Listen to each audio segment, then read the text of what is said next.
এটা ওনার হাতের ছোঁয়ায় তৈরি হয়েছে। পাশে শহীদ জিয়া উচ্চ বিদ্যালয়, উনি না থাকলে আমি করতে পারতাম না। পাশাপাশি বিজ্ঞানী বন্দর, পলিটেকনিক্যাল ইনস্টিটিউশন এবং সর্বোপরি আমরা ব্যাখ্যা হইয়া ত্যাগরিয়া হইয়া ঢাকা যাওয়ার যে পথে এনে এটা অক্লান্ত পরিশ্রম করে এটা করে গেছেন। কাজে ওনার কর্মকাণ্ডের কথা বললে শেষ হইব না। আমরা বছরগুলিতে যুব উন্নয়নের একটি পরিকল্পনা উনি স্থাপন করে গেছে, যেখান থেকে প্রতি বছর অনেক যুবক সেখান থেকে কর্মসংস্থানের জন্য তৈরি হয়। কাজে ওনার কথা আপনারা সবাই জানেন, উনি আমাদের মাঝে আছেন, কিন্তু আমরা প্রতিবারই তাকে স্মরণ করি, দোয়া করি।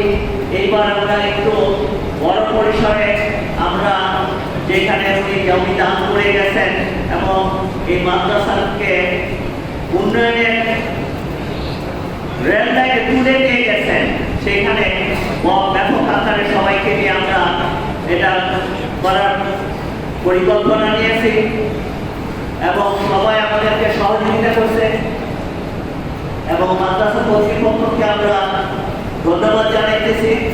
এবং আমরা এখানে আমাদের আলোচনার পরে সবাইকে নিয়ে তবারকের ব্যবস্থা আছে, সবাই খাওয়া দাওয়া করবেন এবং জনাব এম শামসুল ইসলাম সাহেবের জন্য সবাই দোয়া করবেন। আল্লাহ যেন তারকে ব্যস্ত নসিব করেন, তার পরিবারে যারা মৃত্যুবরণ করেছে তাদের জন্য দোয়া করবেন এবং তার পরিবারে যারা জীবিত আছেন তাদের সুস্বাস্থ্যের জন্য দোয়া করবেন। আমাদের মাঝে থেকে অনেকে আমাদের মাঝ থেকে চলে গেছেন। একটা শব্দ আমাদের ছোট ভাই সেন্টু আমাদের মাঝখান থেকে চলে গেছে, যেটা নাকি আমরা শোকটা ভুলতে পারতেছি না। ওর জন্য দোয়া করবেন। আমাদের মাঝে আরো যারা ইতিমধ্যে চলে গেছে তাদের জন্য দোয়া করবেন।